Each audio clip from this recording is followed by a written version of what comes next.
ప్రకటన గ్రంథం 2వ అధ్యాయము 12వ వచనం నుంచి ఉన్నటువంటి ఈ యొక్క వాక్య భాగాల్లో మరి 2:12లో ప్రభువు హెచ్చరిస్తా ఉన్నాడు. ఆ తర్వాత 13వ వచనంలో మరి ప్రభు వారు వాళ్ళకున్నటువంటి క్వాలిటీస్ని, వాళ్ళకున్నటువంటి మరి వారి యొక్క క్రియలను గురించినటువంటి విషయాల గురించి మాట్లాడుతూ వచ్చాడు. 14వ వచనంలో వాళ్ళ మీద కొన్ని తప్పులు మోపాలి అని చెప్పేసి చెప్పాడు. 15వ వచనంలో ఆ తప్పుల గురించినటువంటి విషయాలు మాట్లాడుతూ వచ్చాడు అనమాట. ఏమేమి తప్పులు మాట్లాడాడు అంటే వాళ్ళ మీద మోపవలసినటువంటి విషయాలు ఏంటంటే విగ్రహాలకు బలించినటువంటి వాటిని తినే విషయం గురించి, జారత్వం చేసే విషయం గురించి, ఇశ్రాయేలీయుల యొక్క నాశనం కోరినటువంటి విషయాల గురించి, తర్వాత బిలాము యొక్క బోధ గురించి, చివరిగా నికోలాయితుల బోధ గురించి చెప్తూ వచ్చాడు. ఎఫెసు సంఘానికి, పెర్గము సంఘానికి ఈ విషయంలో ఒక తేడాని కూడా మనం చూసాం. ఎఫెసు సంఘంలో ఉన్నటువంటి వారు నికోలాయితుల బోధలను వాళ్ళు ద్వేషించారు. వాటిని పాటించకుండా వాటిని గురించి మరి ఒక మంచి నిర్ణయం కలిగినటువంటి వారిగా ఉన్నారు ఎఫెసు సంఘస్థులు. పెర్గములో వాళ్ళు మాత్రం అలా లేరు. వాళ్ళు నికోలాయితుల బోధలు వాళ్ళు అనుసరిస్తూ ఉన్నారు అనే మాట మనం చూసాం అన్నమాట. కాబట్టి ఈ విషయాలన్నింటిలో నుంచి మారు మనసు పొందితేనే సరి, లేకపోతే నా నోట నుండి వచ్చు ఖడ్గముతో యుద్ధము చేస్తాను అని చెప్పేసి చెప్పాడు అన్నమాట. ఆ తర్వాత చెవులు గలవాడు వింటాడు అని చెప్పి అలా గనక చేస్తే, మారు మనసు పొందితే నేను మన్నాను, తెల్లని రాయిని, కొత్త పేరును ఇస్తానని ఆ అధ్యాయంలో ఆ వచనాల్లో మనం చదువుతా ఉన్నాం. అయితే పోయిన వారం మనము ఈ యొక్క విషయాలన్నింటిలో నుంచి మనం చదువుతూ వచ్చి బిలాము బోధ గురించి మరి ఇక ఆ విషయాలన్నీ మనం మాట్లాడుతూ వచ్చి నికోలాయితుల క్రియల గురించినటువంటి మాట దగ్గరికి వచ్చామన్నమాట. ఈ నికోలాయితు అనేటువంటి వాడు ఎవరు? నికోలాయితుల క్రియలు అంటే ఏంటి? ఆ నికోలాయితుల క్రియలను ప్రభు వారు ఎందుకు ద్వేషించాడు? ఆ నికోలాయితుల క్రియలు మరి వాళ్ళు ఎందుకు ఆ సంఘంలో వాళ్ళు చేశారు అనేటువంటి విషయాలు మనం ఈరోజు నేర్చుకుందాం. ప్రియులారా, అపోస్తల కార్యముల నుంచి మనం చూస్తే అపోస్తల కార్యములు 6వ అధ్యాయంలో మనము ఆ నికోలాస్ అనేటువంటి వ్యక్తి గురించినటువంటి మాటలు మనము చదవగలుగుతాం అన్నమాట. ఎక్కడ? అపోస్తల కార్యములు 6వ అధ్యాయం మొదటి నుంచి మనం చూసినప్పుడు, ఆ దినములలో శిష్యుల సంఖ్య విస్తరించుచున్నప్పుడు ఆ అనుదిన పరిచర్యలో తమలోని విధవరాండ్రను చిన్న చూపు చూచిరని హెబ్రీల మీద గ్రీకు భాష మాట్లాడు యూదులు సనగసాగిరి. కాబట్టి ఆ అనుదిన పరిచర్య సంఘం అనేటువంటిది విస్తరిస్తూ ఉంది. అనుదిన పరిచర్య అనేటువంటి విషయంలో ఆ విధవరాండ్ర మీద చిన్న చూపు చూసేటువంటి ఒక పరిస్థితి అక్కడ కనిపించింది. ఆ తర్వాత అప్పుడు 12 అపోస్తలులు తమ యొద్దకు శిష్యుల సమూహములను పిలిచి, మేము దేవుని వాక్యము బోధించటం మాని ఆహారం పంచిపెట్టుట యుక్తము కాదు. కాబట్టి సహోదరులారా, ఆత్మతోనూ జ్ఞానముతో నిండుకొని మంచి పేరు పొందిన 7 మనుషులను మీలో ఏర్పరచుకుని మేము వారిని ఈ పనికి నియమించము. ఏ పనికి? పైన ఏమంటున్నాడంటే దేవుని వాక్యము బోధించటం మాని ఆహారం పంచిపెట్టుట యుక్తము కాదు. పైన ఉన్నటువంటి మాటలో ఏం కనిపిస్తుందంటే దేవుని యొక్క ప్రభు వారి యొక్క శిష్యులైనటువంటి వారు, అపోస్తులు అనబడినటువంటి వారు దేవుని వాక్యం బోధించుట అనేటువంటి విషయాన్ని కలిగి ఉన్నారు. దేవుని యొక్క వాక్యాన్ని బోధించే పనిలో ఉన్నారు. అయితే ఆ బోధించే పని ఆపేసి మేము రొట్టె పంచిపెట్టడం అనేటువంటిది, ఇక్కడ ఏమన్నాడు? ఆ మాట ఏమన్నాడు చెప్పండి? ఆహారం పంచిపెట్టుట అనేటువంటిది యుక్తము కాదు, అలా పంచిపెట్టడం అనేటువంటిది కరెక్ట్ కాదు. కాబట్టి ఆ పని మీకే నియమిస్తాము. కాబట్టి మీరేం చేస్తారు? మీలో 7 మీరు నియమించుకుని రండి అని చెప్పాడు అనమాట. చెప్పినప్పుడు ఈ మాట జనసమూహం అంతటికి ఇష్టమైనందున వారు విశ్వాసముతోనూ పరిశుద్ధాత్మతోనూ నిండుకొనిన వాడైన స్టెఫను, ఫిలిప్పు, ప్రోకోరు, నీకానోరు, తీమోను, పర్మేనాసు అనేటువంటి వాడు. మొత్తం ఎంతమంది అయ్యారు? 1 2 3 4 5 6 ఆరుగురు వరకు ఏం చెప్పబడ్డారంటే వాళ్ళు ఎవరంట? విశ్వాసముతోను పరిశుద్ధాత్మతోను నిండుకున్నటువంటి వారిగా ఆరుగురు గురించి చెప్పి, 7గురిలో 6గురేమో పరిశుద్ధాత్మతోటి నిండుకున్నటువంటి వారిగాను, ఇంకా విశ్వాసముతోను పరిశుద్ధాత్మతోను నిండుకున్నటువంటి వారైనటువంటి వారిగా చెప్పి, ఈ 7వ వాని గురించి చెప్పినప్పుడు అతని గురించి ఏం చెప్పారంటే, యూదుల మత ప్రావిష్టుడును అంత్యోకయ వాడును అగు నికోలాసు అను వారిని ఏర్పరచుకుంది. ఈ 7వ వాడైనటువంటి నికోలాసు అనేటువంటి వ్యక్తి తర్వాత దినాల్లో ఏం చేయబడ్డాడు అంటే, ఈ యొక్క బిలాము యొక్క బోధను అనుసరించి విశ్వాసం నుంచి తప్పిపోయాడు. ఈ నికోలాసు అనేటువంటి అతను ఎవరంటే యూదుల యొక్క మత ప్రావిష్టుడు. పైన చెప్పబడినటువంటి మాటలో అతను కూడా విశ్వాసంతోనూ పరిశుద్ధాత్మతోనూ నిండుకున్న వాడే కదా అంటే అయి ఉండొచ్చు. అవును, కాదని చెప్పలేము. 7గురు అని చెప్పినప్పుడు ఆ 7గురిలో నికోలాసు కూడా ఉండుండొచ్చు. అక్కడ పేరు అక్కడ మెన్షన్ చేయబడింది కాబట్టి ఉన్నాడని కూడా మనం చెప్పాలి. అయితే దానికంటే ఈ నికోలాసు అనేటువంటి ఆయన గురించి ప్రత్యేకంగా చెప్పబడినటువంటి విషయాలు ఏం కనిపిస్తున్నాయంటే, అతడు మత ప్రావిష్టుడు, యూదా మత ప్రావిష్టుడు, ఇంకా ఎవరు? అంత్యోకయ వాడు. యూదుల మత ప్రావిష్టుడు, అంత్యోకయ వాడు. కాబట్టి ఈ 2 విషయాలను బట్టి అతని గురించి ఒక ప్రత్యేకమైనటువంటి వివరణ అనేటువంటిది మనం చూస్తా ఉన్నాం. ఈ ప్రత్యేకమైనటువంటి వివరణ వెనుక ఏం జరిగింది అని అక్కడ ఉన్నటువంటి చరిత్రకారులు ఏం చెప్తున్నారంటే, ఈ నికోలాసు అనేటువంటి ఆయన మత ప్రావిష్టుడు గనక ఈ మత ప్రావిష్ట్యత అనేటువంటి విషయాల్లో నుంచి అతను ఏ దారిని ఎంచుకున్నాడంటే బిలాము యొక్క బోధనను ఎంచుకున్నాడు. తర్వాత దినాల్లో మనం ఆ ప్రకటన గ్రంథంలో చూసినప్పుడు ఏ విషయాలను బట్టి తిరిగి మారుమనసు పొందాలని ఆ సంఘానికి రాయబడి ఉందో ఆ విషయాలన్నింటినీ కూడా ఈ యొక్క నికోలాసు అనేటువంటి వ్యక్తి చేస్తూ వచ్చాడు. ఇలా చేస్తూ రావడం వలన సంఘంలో విభిన్నమైనటువంటి పరిస్థితులు ఏర్పడతా వచ్చాయి. నేను ఈ మధ్య మేము ఒక విషయాన్ని గురించి చూసాం. ఏంటంటే, వాక్యం చెప్పే స్త్రీలు తప్పకుండా ముసుగేసుకోవాలి. వాక్యం చెప్పే స్త్రీలు ఏం చేయాలా? తప్పకుండా ఏం చేయాలా? ముసుగేసుకోవాలి. వాక్యంలో అపోస్తలుడైన పౌలు చెప్పినటువంటి మాటలో నుంచి మనం ఏం చూస్తున్నామంటే, ఏ స్త్రీ అయితే ముసుగు వేసుకొనక ప్రార్థించునో, ఏ స్త్రీ అయితే ముసుగు వేసుకోకుండా మరి స్టేజ్ మీద నిలబడి నేను వాక్యం చెప్తాను అంటే దాన్ని ఆ విషయాన్ని ఎవరైనా అడ్డగిస్తే అప్పుడు ఆ స్త్రీ ఏం చెప్తుందంటే, దేవుడు నన్ను ముసుగేసుకోవద్దు అన్నాడని చెప్తుంది అనమాట. దేవుడు ఏం చెప్పాడు? నన్ను ముసుగేసుకోవద్దు అని చెప్పాడు అంటారు. ఇప్పుడు దేవుని యొక్క వాక్యంలో రాయబడినటువంటి ముసుగు గురించి రాయబడినటువంటి విషయానికి దేవుడే వ్యతిరేకంగా మాట్లాడతాడా?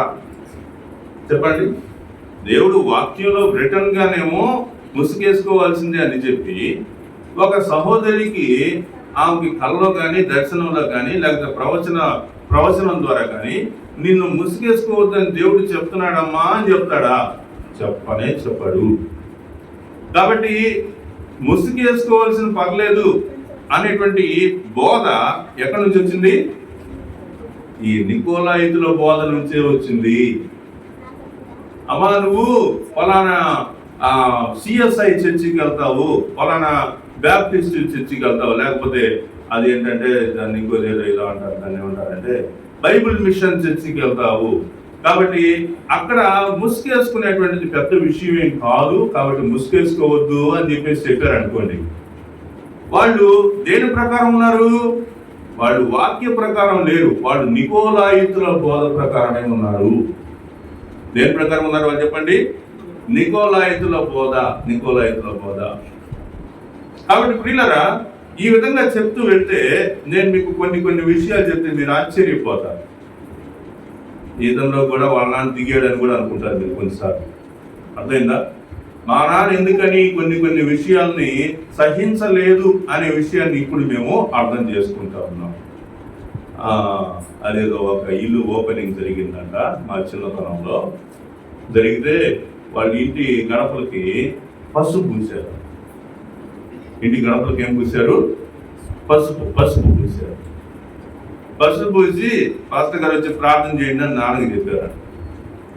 నాన్న వెళ్ళి ప్రార్థన చేద్దామని పోతే ఇంటి గడపలకి అక్కడెక్కడెక్కడ ఏం రాసింది? పసుపు పూసింది. ఏం పూసింది? పసుపు పూసింది. పసుపు పూసింటే నాన్న ఏమన్నాడంటే, నేను ప్రార్థన చేయను, నేను ప్రార్థన చేయాలంటే ఆ పసుపు మొత్తం తుడిసేయండి అని చెప్పాడు. పసుపు మేము తుడసేది పాస్టర్ దాని గురించి నీకెందుకు, నీ పాటికి నువ్వు ప్రార్థన చేసుకో అని చెప్పేసారని వాళ్ళు అన్నారు. ఇటైతే నేను చేయలేనని వచ్చేసాడు. ఇటైతే నేను ప్రార్థన చేయలేనని వచ్చేసాడు. కాబట్టి ఇక్కడ నీవు నికోలాయితుల బోధలను సహింపలేవనియు అనే మాట మనం ఎఫెసు సంఘం గురించినటువంటి మాటల్లో చూస్తాం. నీలో ఈ విషయం ఉన్నది. ఏముంది? నీవు నికోలాయితుల బోధను సహింపలేవని అనే మాట మనం చూస్తా ఉన్నాం. కానీ ఇక్కడ వీళ్ళు ఏం చేస్తున్నారు? పెర్గేము సంఘంలో వాళ్ళు ఏం చేస్తున్నారు? నికోలాయితుల బోధను వీళ్ళు ఏం చేస్తున్నారు? అనుసరిస్తున్నారు. అనుసరిస్తున్నారంటే దాని అర్థం ఏంటి చెప్పండి? ఏం చెప్పండి? మేము ఇల్లు కట్టుకుంటున్నాం, పాస్టర్ గారు మీరు వచ్చి స్లాబ్కి ప్రార్థన చేసుకోండి అని. సరేనని ఆడికి పోయి స్లాబ్కు ప్రార్థన చేద్దామని పైకి ఎక్కితే ఆ స్లాబ్లో ఎక్కడ నేను ప్రార్థన చేయాలో అక్కడ ఏం పెట్టారు తెలుసా? ఒక బొచ్చు పెట్టి, సిమెంట్ బొచ్చ, ఆ బొచ్చులో నిమ్మకాయలు, సాంబ్రాణి కడ్డీలు, ఆ తర్వాత ఇంకా అయ్యండి, ఇంకా ఏముంటాయి కదా, ఏంటయ్యండి, ఇంకా ఏమున్నాయి అనమాట, నాకు గుర్తులేవు అవన్నీ. సో అవన్నీ పెట్టారు. పెట్టి పాస్టర్ గారు ప్రార్థన చేయండి. ఇప్పుడు నేను ప్రార్థన చేస్తే ఏమవుతుందని చెప్పండి? నేను ప్రార్థన చేస్తే ఏమవుతుందని చెప్పండి? నికోలాయితుల బోధనను అనుసరించిన వాడిని అవుతాను. ప్రార్థన చేయకపోతే ఏమవుతుందని చెప్పండి? ప్రార్థన చేయకపోతే ఏమవుతాను? నికోలాయితుల బోధనను అనుసరించినటువంటి వాడనవుతాను. ప్రభు దేన్ని బట్టి సంతోషపడ్డాడంటే, నికోలాయితుల బోధనను అనుసరించినందుకు. నీవు నికోలాయితుల బోధనను అనుసరించలేదు కాబట్టి అన్నాడు. కాబట్టి ప్రియులరా, వాక్యంలో ఏముందో అది చేసుకుంటా పోవటమే మన పని.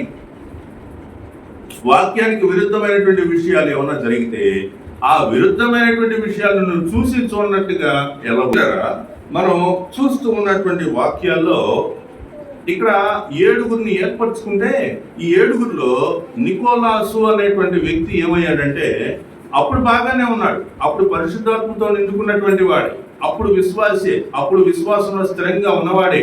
కానీ తర్వాత దినాల్లో ఏమయ్యాడంటే, ఈ యొక్క బిలాము బోధ అనేటువంటి దానికి లొంగిపోయాడు. బిలాము బోధ అనేటువంటి దానికి లొంగిపోయాడు.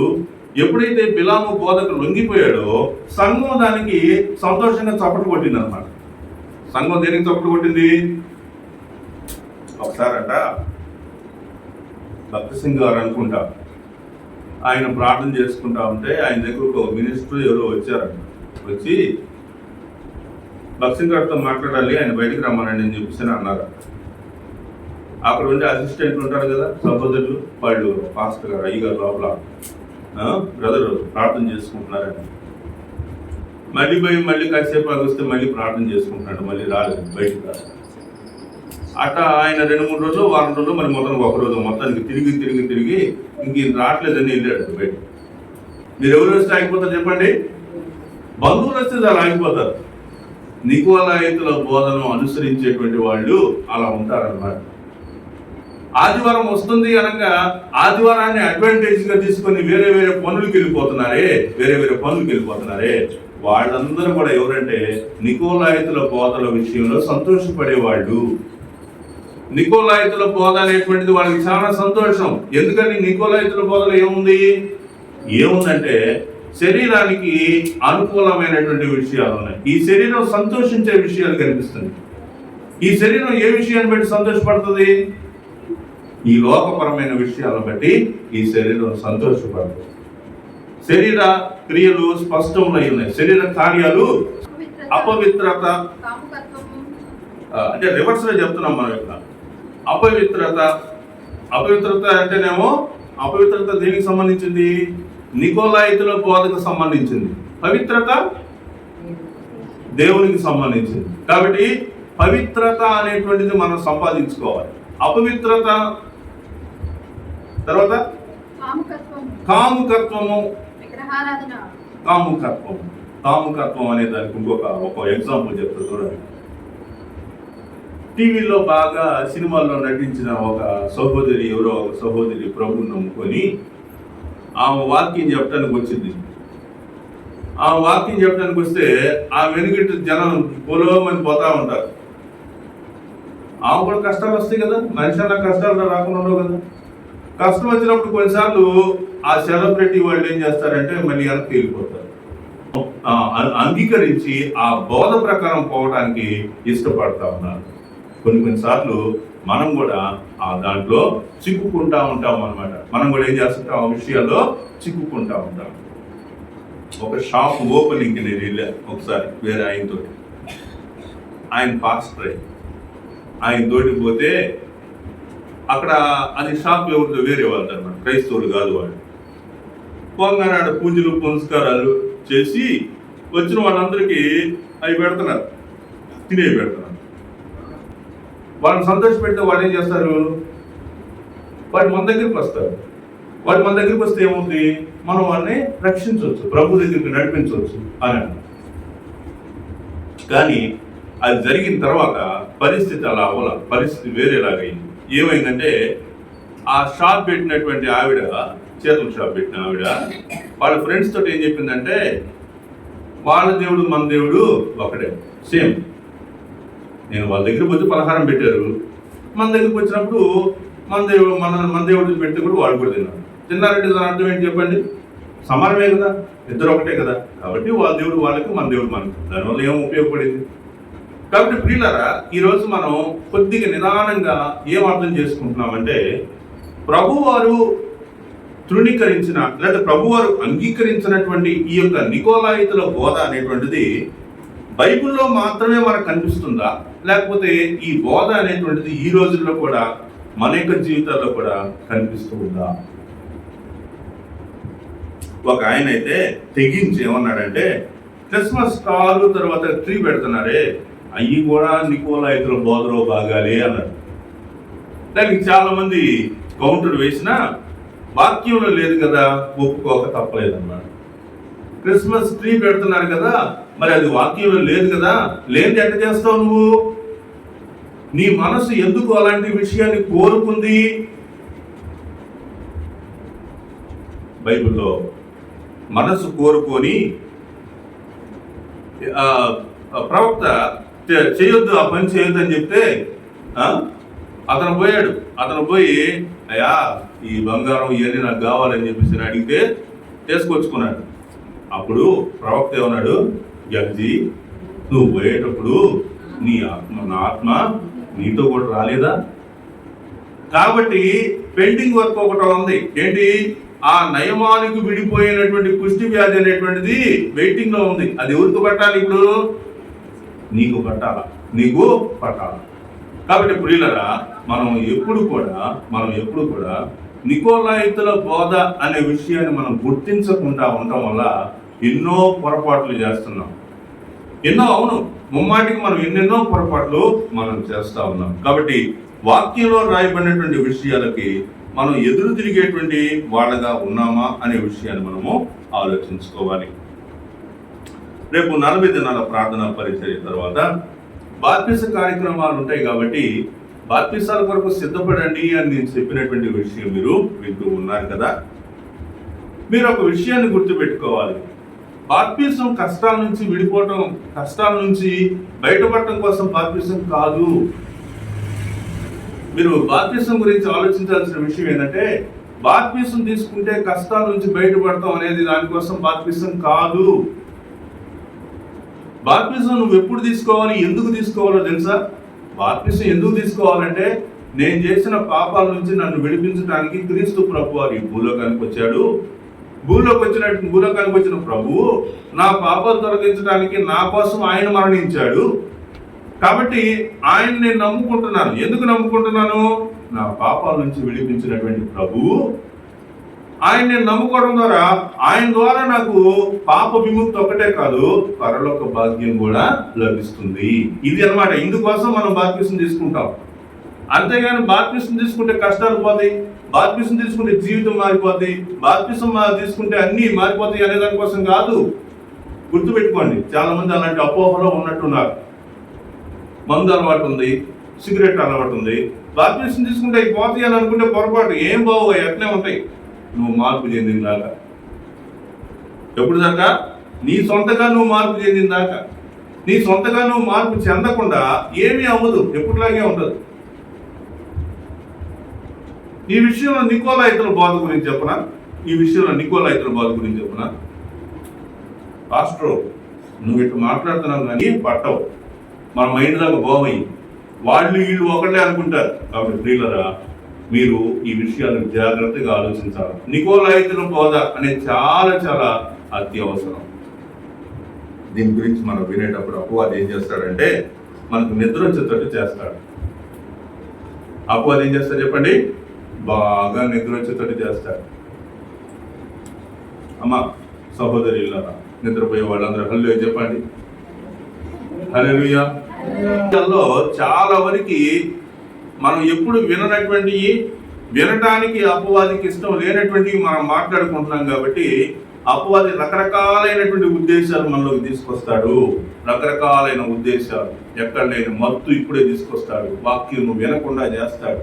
కాబట్టి నికోలాయితుల బోధ అనేటువంటిది ఏం చేసిందంటే మన యొక్క అసలైనటువంటి భక్తి జీవితానికి ముసుగు వేసేసింది అన్నమాట. ముసుగు వేసేసింది.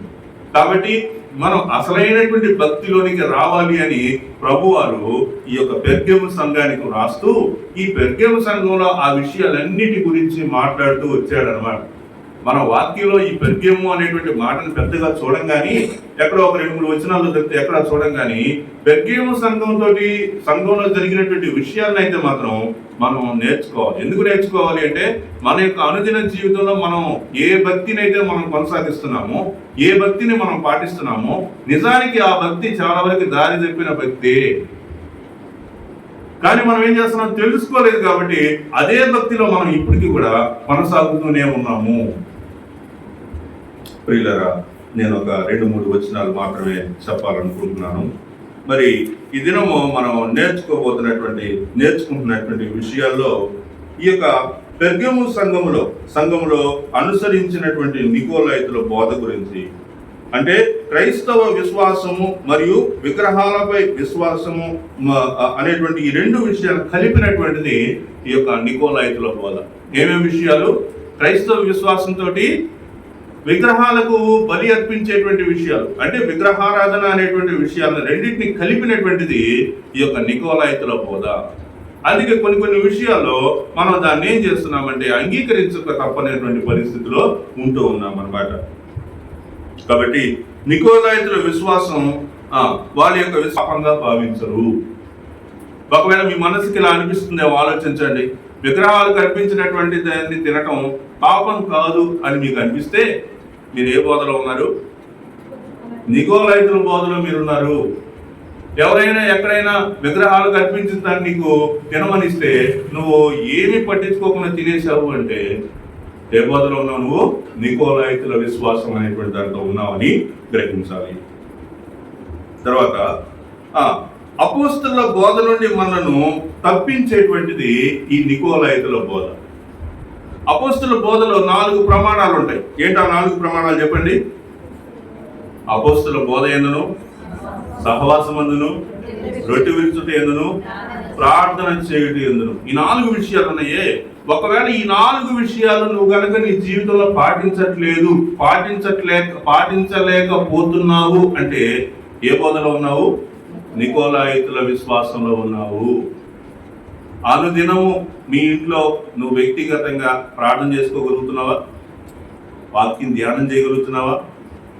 వీలైనంత మట్టుకు సంఘంతో సహవాసం కలిగి ఉంటున్నావా? రొట్టె విరుస్తున్నావా?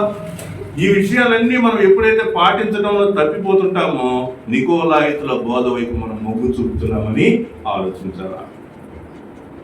ఆ తర్వాత క్రైస్తవ విశ్వాసానికి ఒక ఆచరణను ఈ యొక్క నికోలాయితుల విశ్వాసం అనేటువంటిది చేస్తుంది, ఆపాదిస్తుంది అన్నమాట. క్రైస్తవ విశ్వాసానికి రిచువల్స్ లేవండి. మనకి ఏం లేవంటే రిచువల్స్ అంటే ఆచరణలు లేవు. ఏమి లేవు చెప్పండి? ఆచరణలు లేవు. ఆచరణ అంటే ఏంటి చెప్పండి? నిజంగానే ఇప్పుడు నాన్నగారు సమాధి చేయబడి ఆయన సమాధి ఉందని తెలిసినప్పుడు ఇప్పుడు ఏమనిపిస్తుంది చెప్పండి? ఇప్పుడు ఏమనిపిస్తుంది?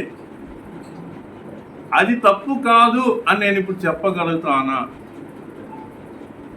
ఇంతకుముందు తప్పు అని చెప్పాను కదా. నువ్వు సమాధి దగ్గరికి వెళ్ళి ఇప్పుడు వాక్యంలో నువ్వేం రాయబడి ఉంది? వాక్యంలో సమాధి అనేటువంటిది ఒకసారి పూర్తి చేసిన తర్వాత, సమాధి కట్టిన తర్వాత ఇంకా ఈ సమాధుల గురించి వాక్యంలో రాయబడినటువంటి విషయాలు ఏంటి అంటే చాలా విషయాలు రాయబడి ఉన్నాయి. అర్థమైందా? సమాధి గురించి బైబిల్లో ఎన్ని విషయాలు చెప్పబడ్డాయి అంటే చాలా విషయాలు చెప్పబడ్డాయి. ఏదో ఒక రోజులో ఒక పూటలో అయిపోయేదానిలాగా చెప్పలా. ప్రభు సమాధిలో పెట్టిన తర్వాత ఆ తర్వాత శిష్యులు మళ్ళీ ఆ సమాధి దగ్గరికి వచ్చి చూడటం, గతించిపోయింది అయిపోయింది కదా ఇంకేంది అనేది కాదు. సమాధి గురించినటువంటి విషయాలు చాలా ఉన్నాయి. కాబట్టి నాకంటే జ్ఞానవంతులైన వాళ్ళు, నేను మొన్న మధ్య నేర్చుకున్న వాడిని, వందల సంవత్సరాల నుంచి వాక్యం బోధించేటువంటి వాళ్ళు మరి ఈ సమాధి గురించినటువంటి విషయాలు ఇంత లోతుగా పరిశీలించకుండానే అలా చేస్తుంటారంటావా? ఈ రోజుకి నేను వచ్చి అది తప్పు అని చెప్తే అది తప్పా ఒప్పా అనేది అర్థం చేసుకోలేని పరిస్థితిలో ఉంటారంటావా? కాబట్టి ఇలా ఒక డిస్కషన్ ఒకసారి జరిగి చెప్పారు, నీ వైఖరి నువ్వు మార్చుకోవటం మంచిది, నువ్వు మరి తొందరపడి నువ్వు ఇట్లా మాట్లాడకూడదు అని చెప్తే మీరందరూ కూడా నికోలాయితుల బోధ వైపే ఉన్నారు. ఆ సమాధుల పండగప్పుడే వెళ్ళాల్సిన అవసరం లేదు. ఎప్పుడైనా పోవచ్చు, ఎప్పుడైనా వెళ్ళవచ్చు, ఎప్పుడైనా వెళ్ళి కూర్చొని మనం చూసి రావటం, మనసులో కొద్దిగా సంతోషం కలగటం కోసం వెళ్ళి రావటం అలా చేయొచ్చు. అప్పుడే కాదు కానీ తర్వాత అయినా వెళ్ళొచ్చు. అయితే నేను దాని గురించి పెద్దగా మాట్లాడదలుచుకోవట్లేదు, కానీ వాక్యాన్ని తప్పిస్తున్నావా అనేది ఒకటి ఆలోచించాలి. ఏం ఆలోచించాలో? మనం వాక్యం నుంచి తప్పిపోతామా? ఈ పని చేయటం వల్ల వాక్యంలో నుంచి తప్పిపోయేది ఏదైనా ఉంటుందా? నేను చెప్పిన విషయాలు ఏమైనా కానీ ఇంటికి నువ్వు పసుపు పూసేది వాక్యం నుంచి తప్పిపోతావా? అవును, తప్పిపోతావు. ముసుగు వేసుకోకపోతే వాక్యం నుంచి తప్పిపోతావా? అవును, తప్పిపోతావు. ఇంట్లో పాలు పొంగిస్తే వాక్యం నుంచి తప్పిపోతావా? అవును, తప్పిపోతావు. ఎందుకంటే అది అసలు క్రైస్తవ విశ్వాసమే కాదు. విశ్వాసమే కానీ దాన్ని నువ్వు చేసి అది క్రైస్తవ విశ్వాసమే అని నువ్వు చెప్తే దాన్ని బట్టి ఏం అర్థం చేసుకోవాలా?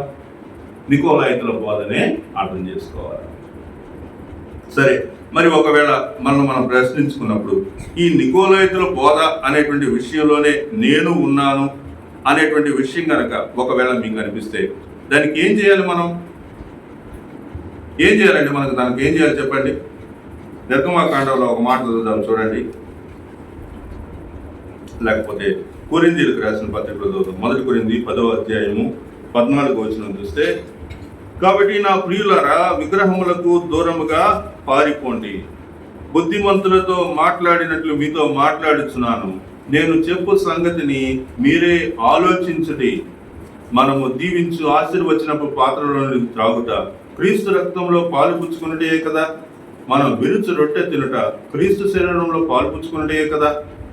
ఇక్కడ ఒక ఉదాహరణ మనకు కనిపిస్తా ఉంది. మొదట ఏమన్నాడు చెప్పండి? విగ్రహములకు దూరంగా పారిపోండి. నువ్వు చేస్తున్నటువంటి భక్తి వాక్యానుసారం కాకపోతే అది విగ్రహారాధన.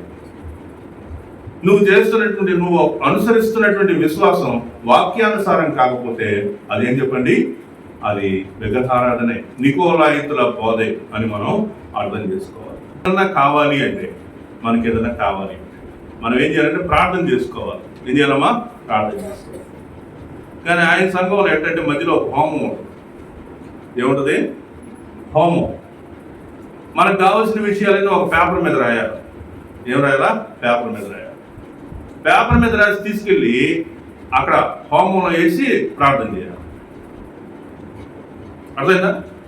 నీకు ఏదైనా ఒక ప్రాబ్లం ఉంటే ప్రార్థన చేయి, నా నామమున మీరు నన్నేం అడిగినా నేను చేస్తాననే మాట డైరెక్ట్గా ఉంది.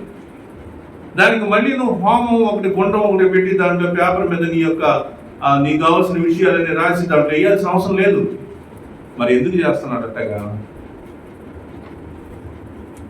ఎందుకు చేస్తున్నాడు? ఎందుకంటే ఆయన ఇంతకుముందు అలాంటి ఆలోచనలో నుంచి వచ్చినాడు. అలాంటి ఆలోచన నుంచి వచ్చాడు కాబట్టి అతనికి ఇంకా ఆ ఫీలింగ్ అనేటువంటిది ఇంకా పోలేదన్నమాట. ఒకవేళ నువ్వు కూడా అలా చేస్తే ఏమవుతుంది తెలుసా? నికోలాయితుల బోధలోనికి మనము వెళ్ళిపోతాం.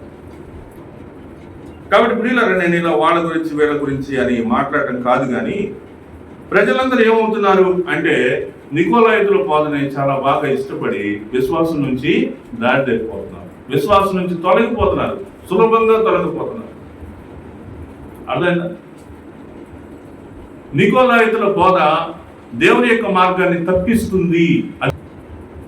ఇప్పుడు ఆ చర్చికి పోయే వాళ్ళు దేనికోసం పోతున్నారు చెప్పండి? దేనికోసం పోతున్నారు? ప్రభు కోసం పోతున్నారా? రక్షణ కోసం పోతున్నారా? వాక్యం కోసం పోతున్నారా? లేకపోతే దేనికోసం పోతున్నారు? వాళ్ళ టార్గెట్ ఏంటి? ఎడిక్షన్స్ నుంచి బయటపడటం అనేదే కావాలి. ప్రియులారా, ఇవన్నీ కూడా నికోలాయితుల బోధలు అన్నమాట.